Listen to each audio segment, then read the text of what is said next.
Atlanta has to pay a bunch of money to a journalist because they decided to wrongfully arrest the journalist during a Black Lives Matter protest. Let's put up the picture full mass.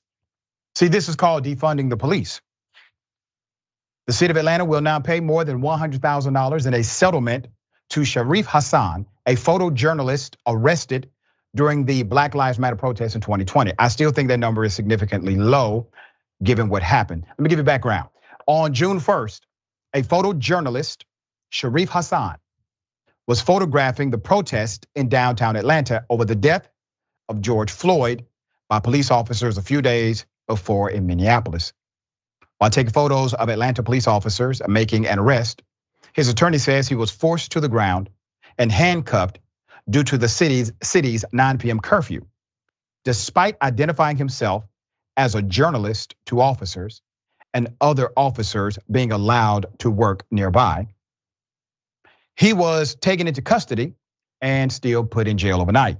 According to his attorneys, Hassan was held in jail overnight, and it took 6 months before prosecutors dropped the charges for evidentiary reasons, meaning no evidence to prosecute. The lawsuit, working with the University of Georgia School of Law's First Amendment Clinic and civil rights attorneys Gerry Weber and L. Burton Finlayson, Hassan sued the city on First Amendment grounds.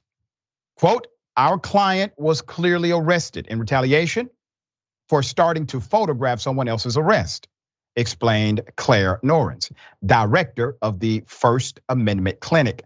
This week, attorneys announced that the city settled with Hassan for a little more than $100,000. In a statement released to the media, Hassan said he brought the lawsuit to hold Atlanta accountable for hastily creating a police state while leaving our rights as journalists as an afterthought. Unlawful arrest while being separated and handcuffed through the night is something that should not happen to members of the press. The goal is to ensure that our rights are protected in the future, he said. Let me go back to the reality of how this occurred. You had police officers who were told by the chief and the mayor, we have a new city curfew. Curfew is 9 p.m. Then you actually had a standing order. There was an SO, a little bit different than what was proclaimed to the public. The standing order was, if a person is just out past 9 and not doing anything else, don't take them to jail. Don't arrest them, all right? So there was a violation of that standing order because this individual literally was doing nothing illegal or anything that could have been perceived as problematic. He was doing his job, being a journalist, all right? So this happens. Prosecution takes 6 months to drop, and then in the midst of that is a lawsuit. Now you have a $105,000 settlement. Now, frankly, this could have been much higher, all right? This could have been much higher if the journalist wanted to push it. But sometimes you have to realize what's happening in your local democracy as well as your national. In your local democracy, I'm talking about the city of Atlanta, they tried to silence the voice of someone who could tell the story. That has to be punished with more than 100 grand. The officers who did this, well, that's a wrongful arrest. That's something that we should not let pass. And it was intentional. So there's no good faith clause. This is a violation and abuse of their own power, their authority. You see, policing has a cultural issue, even in cities like Atlanta. And until there's a real remedy for the culture, you can keep changing policy and end up with the same result. All right, Ben, thoughts on this case? Yeah, I think the frustrating thing about this case is that there's not a lot more of them, right? Because I remember covering the George Floyd protests, and I remember a lot of journalists getting detained, getting tackled, getting arrested.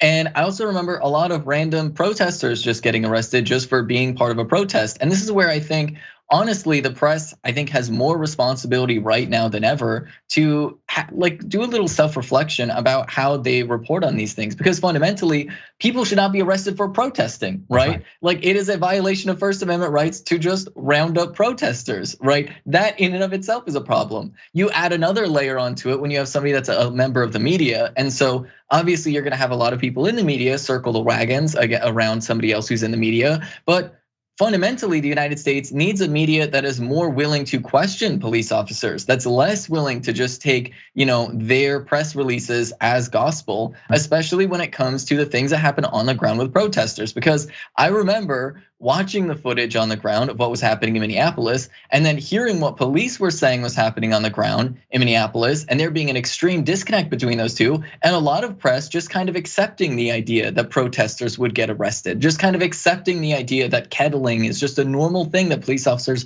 should do whenever somebody's protesting. Because what we have in the world today in the United States is police officers who turn protests violent, actively instigating chaos in the hopes that they get to arrest protesters. That is a very well-documented pattern that we have seen from police officers, and there are very, very few outlets that are actually willing to address that reality. And so it is good that this case happened like with the settlement. It should have been a larger settlement, but there's also a lot of people in the press who should have pushed for things like this for themselves. And there's also a lot of people who are just arrested for simply being in a protest that should have settlements just like this one. That's right, and that's why I always encourage those in journalism, you have to tell the story of the disenfranchised and the oppressed. Because if you don't, and you're on the other side of that, who's going to be there to defend you? Because I guarantee you it won't be conservatives.